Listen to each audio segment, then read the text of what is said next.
I was unloading groceries from my car when I heard the shriek. It cut through the peaceful afternoon like a knife, making me drop my reusable shopping bag.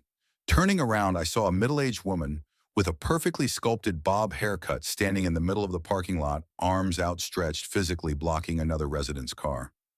"This spot belongs to me now," she shouted, her face contorted with rage. "You can't park here anymore. I've reassigned it." The poor driver, a college student who had just moved in last week, sat frozen behind the wheel, clearly unsure what to do. Other neighbors began peeking out their windows and doorways, some even coming outside with their phones raised. I could see them recording the spectacle unfolding in our usually quiet community. Within minutes, two police cruisers pulled into the complex, lights flashing. The officers approached cautiously, trying to de-escalate the situation. "Ma'am, we need you to step away from the vehicle," one officer said in a calm, authoritative tone. Instead of complying, the woman, who I would soon learn was Linda Pearson, our homeowners association president, drew herself up taller. "I am the HOA president, and I make the rules here. This parking spot has been reassigned due to seniority privileges. He needs to leave now." The officers exchanged glances. "Ma'am, this is private property, and you're preventing someone from accessing their deed spot. One last time, please step aside." Linda crossed her arms and planted her feet wider. "Absolutely not. I've been waiting for this spot for years, and it's mine now. You should be arresting him for trespassing on my property." What happened next left all of us witnesses in stunned silence. The officers quickly moved in, gently but firmly, taking Linda by the arms. "You're under arrest for disorderly conduct and obstruction," they informed her as they placed handcuffs around her wrists. Linda's face cycled through shock, rage, and disbelief as she was carefully guided to sit on the asphalt while they waited for additional officers. I had only moved into Oakage condominiums 3 weeks earlier. After years of saving, I'd finally purchased my first home, a modest 2-bedroom unit with a small balcony overlooking the community garden. One of the selling points had been the deed parking spot that came with the unit, clearly marked as space number 42 in all my closing documents. The real estate agent had made a point of emphasizing how valuable assigned parking was in our crowded suburb just outside the city. The first week had been blissful. I arranged my furniture, met a few neighbors, and started settling into my new routine. Then the notes began appearing, small yellow post-it stuck to my windshield with passive-aggressive messages. "This spot is pending reassignment, and please see HOA about parking regulations." I initially ignored them, assuming they were meant for someone else. After all, I had the deed right there in my closing documents. On day 10, I finally met Linda face to face. I was returning from work when I spotted her placing another note on my car. Unlike the previous sticky notes, this one was a full-page letter in a plastic sleeve, complete with the HOA letterhead. "Excuse me," I called out as I approached. "Is there some kind of problem with my parking?" Linda spun around, clutching her designer handbag like a shield. She wore expensive-looking slacks and a blazer. Despite the summer heat, her hair not moving an inch as she turned. "Oh, you must be the new owner in 415, she said, forcing a smile that didn't reach her eyes. "I'm Linda Pearson, her president. There's been a slight adjustment to the parking assignments." I extended my hand politely. "Nice to meet you. I'm confused, though. This spot came with my unit. It's in all my paperwork." Linda's smile tightened. "Well, the previous owner didn't attend meetings regularly and wasn't aware of our new seniority-based system. As someone who's lived here for 15 years, I've been next in line for a spot in this section. Your spot has been reassigned to me, and you'll be parking in the overflow lot across the street." I blinked, trying to process this bizarre claim. "I don't think that's how deed property works. This spot is legally mine. It's in my closing documents and registered with the county." Linda's pleasant facade cracked slightly.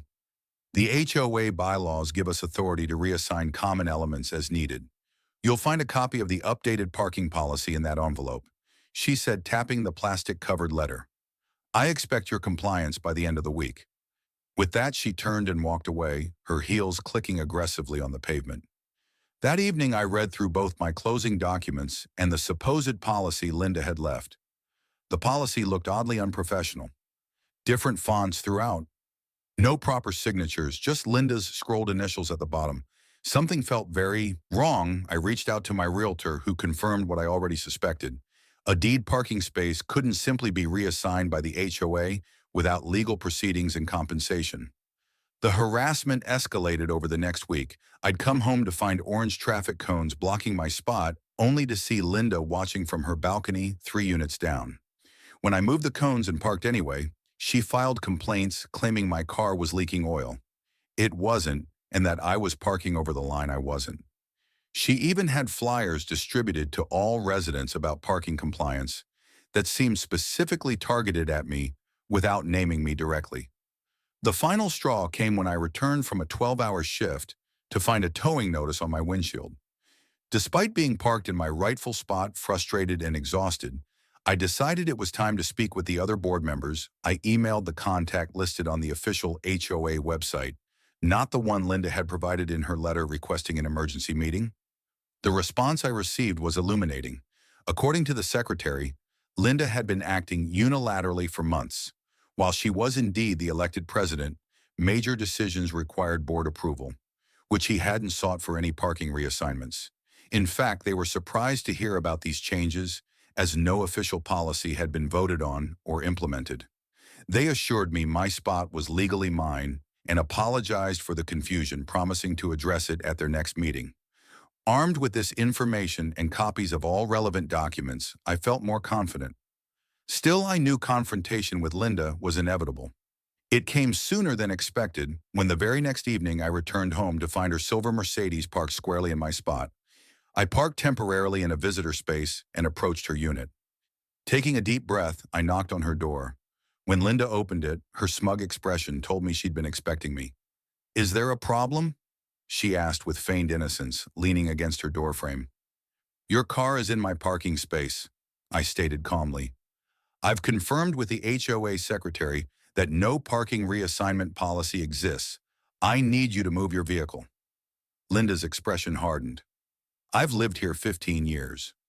Do you know how many board members I've outlasted? Who do you think they'll believe, some newcomer or the president who's dedicated her life to this community?" Her voice rose with each word.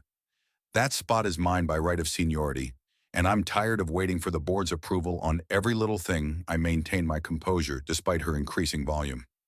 "Linda, I understand you feel strongly about this, but the law is clear. That spot is deed to my unit. Could you please move your car now?" "Absolutely not," she spat. "In fact, I'm calling the police right now to report you for harassment." She pulled out her phone and dramatically dialed 911, all while glaring at me. I simply nodded. "That's your right. I'll wait here for them to arrive." Linda seemed taken back by my calm response, but proceeded with her call anyway, painting herself as a victim being threatened by a dangerous new resident. I could hear the dispatcher asking clarifying questions, which only seemed to irritate Linda further. Nevertheless, 15 minutes later, 2 officers arrived at the complex.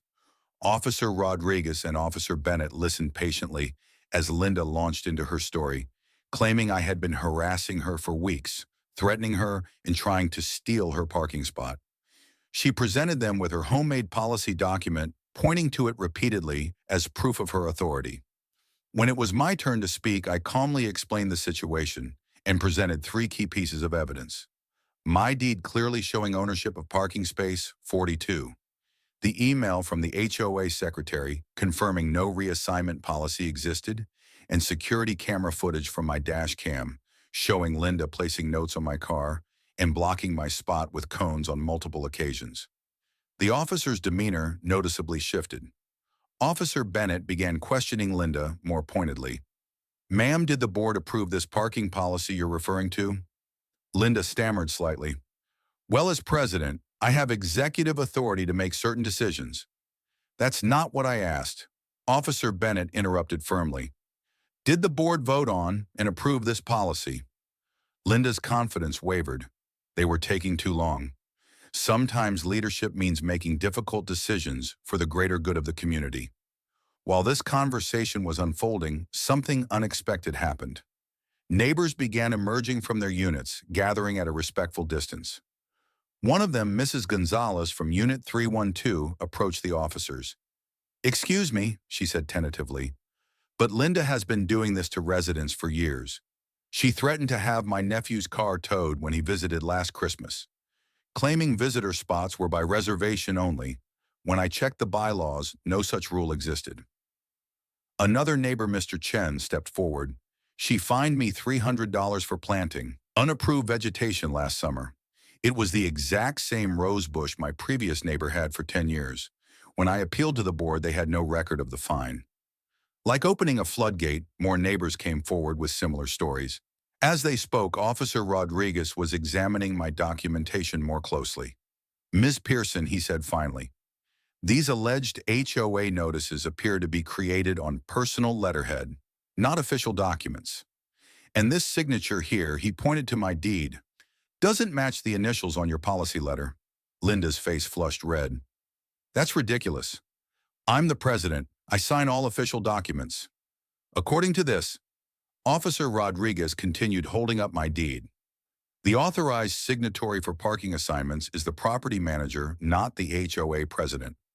The officers exchanged glances before Officer Bennett stepped closer to Linda. "Ms. Pearson, falsifying official documents and harassment are serious offenses. We need you to move your vehicle immediately from this gentleman's legally deed parking space."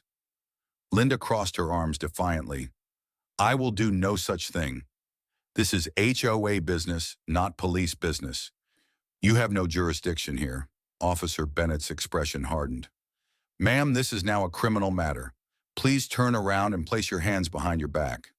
What happened next would become legendary in our community. Linda, realizing she was about to be arrested, attempted to flee to her car. She only made it 3 steps before the officers caught up with her. As they placed her in handcuffs reading her rights, she screamed accusations at everyone present. The officers, me, the neighbors, claiming we were all conspiring against her.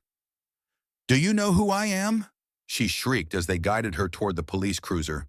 "I'm the president of this HOA. I control everything here.